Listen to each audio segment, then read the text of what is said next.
Have you ever wanted to just start over? To hit Control-Alt-Delete on your life and begin again with a fresh slate? Let's rewind and try again.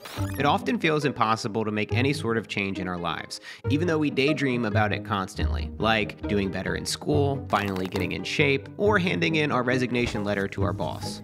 I quit. Yeah, you can't quit because you work for yourself. Well, then maybe you should quit.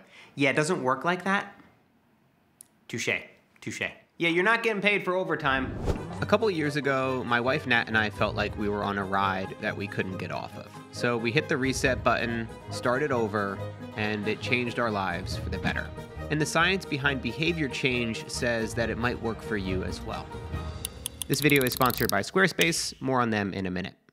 So when it comes to the science behind motivating yourself into taking action, it turns out that it actually has less to do with the how and more to do with the when. The fresh start effect might be my favorite topic I've ever studied.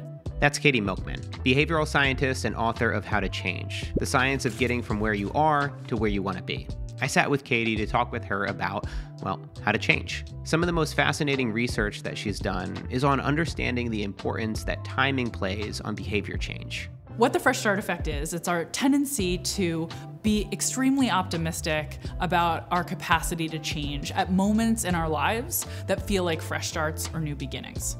Run your finger along your calendar and you can spot fresh starts at every turn, both big and small. And we can use these as launching off points to make changes in our lives. So think about the first day of a new year and New Year's resolutions as the most famous manifestation of the fresh start effect. But it turns out that's just one example. Every Monday, we're a little bit more optimistic and more likely to pursue our goals than we are on other days of the week. So we see the same pattern when we look at the start of a new semester for students, when we look at following birthdays, which feel like fresh starts in our lives. When people move to a new community or a new job, they tend to have similar fresh start feelings. And what happens is we feel like at the beginning of these new cycles in our lives, we've turned the page on who we are. And we can say, you know, that was the old me last year who didn't quit smoking and get my finances in shape. And yeah, okay, that didn't work out for the old me, but this is the new me, and the new me is gonna be different. Making changes in your life isn't just difficult, it can be terrifying. Just a couple years ago, towards the end of 2020, that's something that my wife Nat and I faced firsthand. Like everyone else, we were feeling burnt out from the pandemic. For most of the year, we struggled to maintain healthy habits, our fitness routines fell off the map, and we ordered takeout 3 days a week. As much as we tried to turn things around, we felt stuck. We were trapped in this endless cycle of eating crap food, barely moving, and feeling creatively unfulfilled. We were desperately seeking a change. What did you do? Quit my job today. You did it. So proud of you. I'm proud of me too. Oh my God. Nat had just quit her full-time job, and so for the first time in our relationship, we had the option to live anywhere we wanted. After talking it over, we asked a crazy question. What if we lived between both Australia and America? This question scared the hell out of us. Would we be able to afford it? How would we juggle visas? What if we were making a huge mistake? There was only one way to find out. We sold 90% of our stuff, packed up all our things, ended the lease on our apartment, and decided to go for it. This was probably one of the most uncertain and spontaneous decisions of our lives. But something interesting happened as the wheels of our plane lifted off the runway at LAX. As quickly as the fear and panic rose in us, it began to fade into the background, and it gave way to a rising sense of optimism and excitement. It felt like anything was possible. That was the fresh start effect in action. The question is, would it be enough for us to get out of our rut? Or would it just be another fleeting chance at a reset that would find us tumbling back into our old habits? I mean, New Year's resolutions don't have the best track record. New Year's comes with holiday cheer and plenty of resolutions to do better next year. New Year just would not be the same without making resolutions. Everybody's talking about making New Year's resolutions today, but how do you keep them going? One psychology professor says setting resolutions at a time like this may get overwhelming. A study by Scranton University found that only 8% of us will actually keep those New Year's resolutions. I think a lot of people look at New Year's pretty pessimistically. I know that you've heard this study probably too many times, but the fact that 80% of New Year's resolutions fail within the first month or two.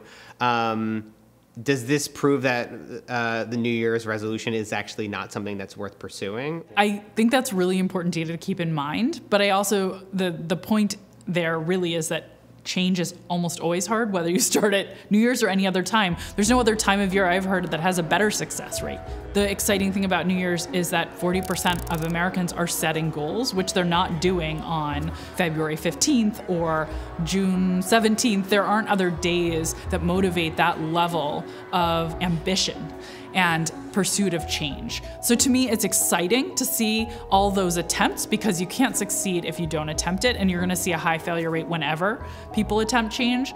Since change is really freaking hard, maybe we should give ourselves a break and look at fresh starts like New Year's more optimistically. After all, if you flip the stats around, it's actually pretty impressive that 20% of people stick with their resolutions. If we don't try, we can't succeed. And so whether it's New Year's, your birthday, a move to a new city, whatever it is that motivates you, okay, you may not succeed this time, but you're trying, and that's gonna bring you closer to the finish line. So when Nat and I found ourselves in a rut at the end of 2020, a fresh start was exactly what we needed. And it played out a little bit differently for the both of us. For me, it was a resounding success. The strategy to use that big move as momentum to rebuild my healthy habits began almost immediately. From day one, I started working out consistently. And 1 week of workouts turned into 2. Then a month turned into 3. I started to eat better than I had all year, and I started to pick the pieces of my life back up again. The fresh start helped me to stick habits I'd let slip for most of the year, and it was largely because of this mental shift that I had moving to a new city and starting over. Natalie, not so much. While she was definitely a lot happier with the move in general, it didn't really give her that same kick of motivation that it did for me. But the interesting thing about living between two countries is that you've got a chance for a fresh start basically every 6 months. And on our trip back to the US, Nat found the spring in her step to totally transform her fitness and nutrition habits. Like, I'd honestly never seen her take fitness this seriously in her life. It was really impressive. And she definitely credits the fresh start effect with being the initial wave that carried those behaviors into automatic habits.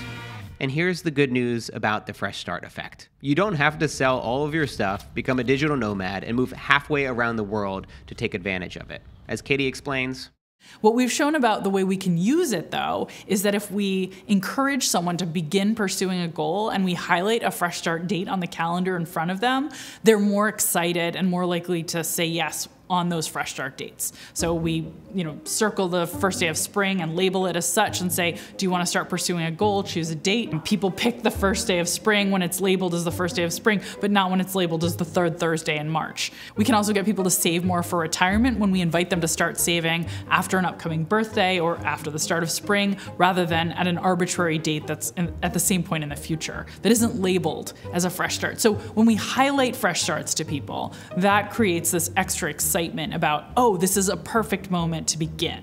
So while fresh starts can be a really effective tool to get us motivated, if we're not careful, they can actually sabotage our progress. More on that in a minute, cliffhanger, but first, a quick word from my sponsor, Squarespace. I've used Squarespace to build websites for nearly a decade because they make it so easy to bring my ideas to life. So let's say that you sell all your stuff, move into a van down by the river, and decide to start a blog to document your brand new life. Squarespace is your one-stop shop for building your new internet home. Start off by getting a snazzy new domain name, not anothervanlifer.com. Next, choose a template that fits the vibe of your blog. Bingo, that's perfect. And after that, you can drop in your logo, add an about page to tell your story, and publish your very first blog post. And people will be taken back by how refreshing your van life story is. Honestly, I think Nat would actually love doing the van life thing. She definitely would. With Squarespace, you can scale your business with detailed analytics, scheduled posts, and e-commerce stores. It's never been easier to build a website and to show the world how to make the most out of a fresh start. Visit squarespace.com today for a free trial. And when you're ready to launch, go to squarespace.com/MattDiavella to save 10% off your first purchase of a website or domain. When you support Squarespace by using the link in the description below this video, you're also supporting this channel. So thanks for considering. So we've talked all about how fresh starts can help give us the right mindset that we need to make significant changes in our lives, but there are times when fresh starts can actually undo our progress and make it more likely that we'll fail. While resets are helpful when we're in a slump, as Katie Milkman told me, they're the last thing that we need when we're on a roll. My number one piece of advice based on the research on this topic is to try not to sort of wipe the slate clean if things are going well for you. If you have been tracking your performance in some way, whether it's you're a salesperson and you're trying to improve your sales, or you use Duolingo and you track how many days you've been practicing your Spanish, or you're going to the gym and you've been paying attention to like how successfully you've been doing that. What you want to avoid is allowing a fresh start to come along where you start tracking and you're like, oh, it's a new year, let me get a new calendar up, we're going to start tracking again, or it's a new quarter, let me restart my counter. So if you've been consistently exercising every day for a month and you've checked off every little box on your habit tracker for 30 days straight, when the next month comes along, instead of starting over from the very beginning, you might want to pin up another calendar next to your previous habit tracker. This will help you continue to build upon the momentum you've created and enter into a mindset where you see yourself as someone capable of maintaining this change. Which is something that Nat and I will have to keep in mind as we split our time between 2 countries and balance all the other fresh starts in our lives. If things are going well, how do we keep that momentum going? And if we're in a slump, how do we use the resets to our advantage? Because no matter how good we are at sticking to change, we're always going to slip up. What I do want to say, though, is the fresh start is clearly not enough, and that's what that data also points to. We can't just count on fresh starts to propel us. One moment of motivation doesn't get us to the finish line when it comes to change, which is why I wrote a book that has many more chapters than one about the fresh start, right? We need a lot of tools to figure out how do I get from setting a goal to achieving it. And that's sort of what the Science I Do is all about. It's just that fresh starts are good moments to start. And so I think they're exciting for that reason. So whether you want to make a change in your career, run a marathon, or ditch your apartment to live in a van, there are always fresh starts around the corner waiting for you to hit the reset button on your life. And you know what? I feel like finishing a YouTube video is kind of like a fresh start, right? Okay, that might be a bit of a stretch. I definitely recommend you check out Katie's book, How to Change. It's phenomenal. I just finished it up a couple months ago. Definitely recommend you check it out for yourself. Until next time. Bye, guys.